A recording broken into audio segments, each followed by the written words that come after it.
Coach Rick Sloan, we have kicked off the indoor track and field season with the WSU Open. Talk a little bit about some of the performances that you thought were noteworthy by the Cougars last Saturday. Well, I think probably the single best performance was Stephen Scott Ellis's long jump. I know he's not pleased with it, looking for something farther, but a good start for him. Also, three pretty good performances came in events that probably didn't get much notification. Was our co-ed relays. Shauna Firmer ran 55.8 on a split, which is, I think, very fast on that facility. And Jacob Sealby and Jesse Jorgensen also ran fast splits. And so, you know, that was encouraging to see where they are. And, you know, the rest of the team, for the most part, was just getting things started, getting going on the competition. I will say that the men's high hurdlers, specifically Eric Walden and Garrett Gerling, both did a nice job. Okay, so this weekend, splitting up the team, some are going down to Boise and some are going over to Moscow. Tell me about the Boise meet, the Bronco invite. What kind of teams do you expect to be there, and what level of competition do you expect for this weekend? Well, Boise State should be there since they're the hosts, so they have a good squad and they'll bring some good competition. But I think the rest of it is kind of their equivalent to the meet that we just had. I think it's a lot of the locals around there, some of the NAIA and some Division III schools, and so I'm not sure how high the level of competition. You know, when we put that on our schedule some time ago, we're really not sure who's going to attend.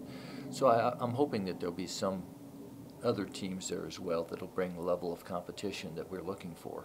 That's a pretty good facility in that it hosted the Jackson's track at the Idaho Center, hosted the NCAA indoor just a bit ago. Yeah, I think they did some upgrades to it, and so those are still in effect. So, I mean, we should have a good, fast facility to compete on, and we're looking for us to get some good marks. And then the kids that will be going to the Moscow, to the Idaho Collegiate 1 this weekend, is it the same kind of thing, just get into the competitive mode? It is. I think we will have a little bit bigger meet from a scoring standpoint the next weekend, and then things start moving pretty fast from that point on. I think one thing that we're pointing toward is the meet over in Seattle, the Husky Classic, and that same weekend we'll have some people going down to meet in Albuquerque, New Mexico, and that should be a very competitive meet down there as well.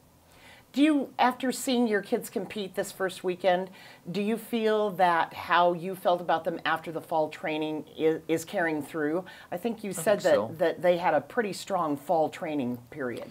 Yeah, I think it was a great atmosphere this fall, that people were holding their teammates accountable to work hard in training sessions, and I was real impressed with the energy that we had and the work that we put in. And even in this first meet, I think I can see that the excitement that we saw throughout the fall is starting to show up on the competitive track as well, and we'll just keep that moving forward. As coaches, now that there are no standard qualifying marks for the indoor championships, how do you exhort your kids to get to that championship level so that they qualify for the championships? You know, I think in the past, indoors, you had a specific mark that says if you achieve this mark, you're automatically qualified, automatic qualifying mark. There are no qualifying marks at all now. So there weren't a lot of times that we had somebody hit that automatic mark. People usually were on that descending order list. So for the majority of our team, that's not going to change. It's all descending order list now.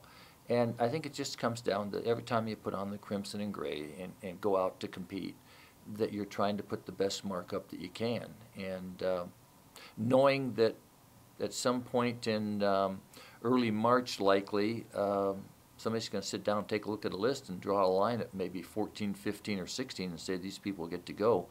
It behooves you to put up the best mark that you can during that season. So Stephen knows that as of this week, his mark in the long jump was the 16th best in the nation. So that would not get him into the NCAA indoor right now. Probably. The one thing we know for sure is they're going to take at least 14 people in every individual event. And usually they wind up taking more. They have a cap. I think it's 284 or 286 people is the cap. And so when you put 14 in every event, counting doublers and what's going on there, it leaves you short of that cap number. So then they come back and start filling it in.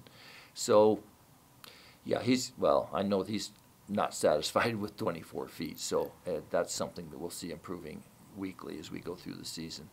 So this weekend, are you putting individuals into events that just help them train further toward their events for the scoring meet the weekend after that? Some people, our distance crew's going to start getting active this weekend, but the milers are, for the most part, running in 800 meters, or the 5,000 meter runners are running 3,000 or the mile. So they're getting in, they're getting a little bit of speed and getting used to running at a faster pace. And you know, a large number of the other contestants that we're taking are doing what they do.